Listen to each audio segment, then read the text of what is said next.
Monsieur le président, monsieur le ministre, madame la rapporteure, mes chers collègues, la Suisse et la France partagent bien davantage qu'une langue commune et 572 kilomètres de frontières, une histoire européenne, un attachement à la démocratie libérale et une coopération transfrontalière dynamique.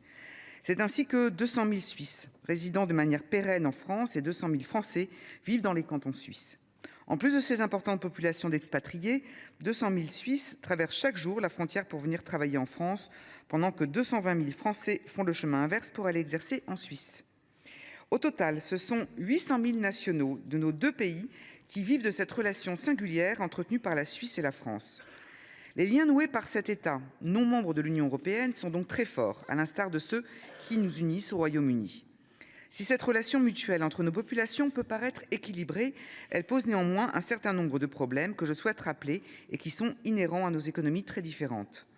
La Suisse, qui est parfois décrite comme un paradis fiscal, est surtout un pays qui parvient à offrir à sa population un très haut niveau des services publics, tout en ayant une fiscalité particulièrement faible.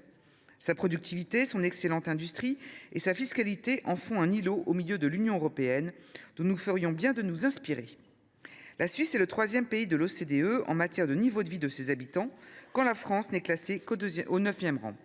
Le patrimoine net moyen des ménages est près de 2 fois supérieur en Suisse qu'en France. Quant au salaire moyen, il s'élève à 2 300 € dans notre pays, contre 7 000 € chez notre voisin, qui connaît en outre un taux de chômage très faible, 2,9 % contre plus de 7 % en France. Alors forcément, les habitants des territoires frontaliers sont particulièrement attirés par l'idée d'aller travailler en Suisse. Nos concitoyens de Haute-Savoie, du Haut-Rhin, du Doubs, de l'Ain, du Jura et des territoires du Belfort sont chaque année toujours plus nombreux à traverser la frontière pour rejoindre leur lieu de travail, au point que l'on note une augmentation de 86 % depuis 2010. Cette disparité entre nos deux pays conduit tout de même, il faut le signaler, à vider une partie de nos départements de leur main-d'œuvre. Les employeurs français des départements concernés ne peuvent absolument pas aligner les salaires qu'ils proposent à ceux promis en pays helvète. Cette main-d'œuvre française de haute qualité n'est plus disponible pour les employeurs, mais elle a également un impact fort sur les conditions de vie des habitants qui font le choix de rester travailler en France. L'énorme disparité de revenus entre les résidents français qui travaillent en Suisse et ceux qui travaillent en France conduit à renchérir nettement le prix de l'immobilier dans de nombreuses communes françaises. La commune d'Annemasse, en Haute-Savoie, par exemple, jouit d'une proximité immédiate avec Genève. Pour permettre aux populations locales de continuer de vivre dans la commune, les élus ont été obligés d'imposer un encadrement des loyers dont chacun sait qu'il n'est pas la solution idéale. Comme nos deux pays partagent, si je puis dire, une partie de leurs travailleurs, il a fallu signer des conventions afin de régler les modalités d'imposition. C'est l'objet des conventions de 66 et de 83 que l'avenant soumis à notre examen aujourd'hui entend mettre à jour.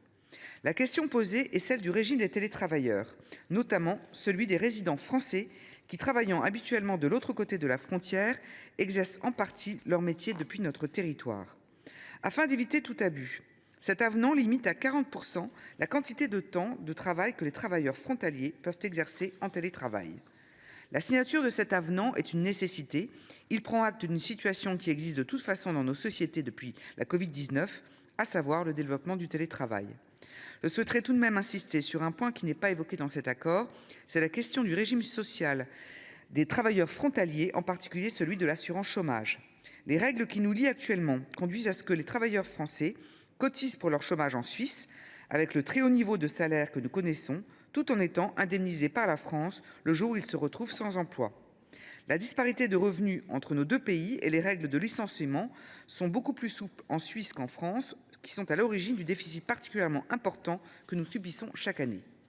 Cette situation, nous la connaissons également avec le Luxembourg et l'Allemagne.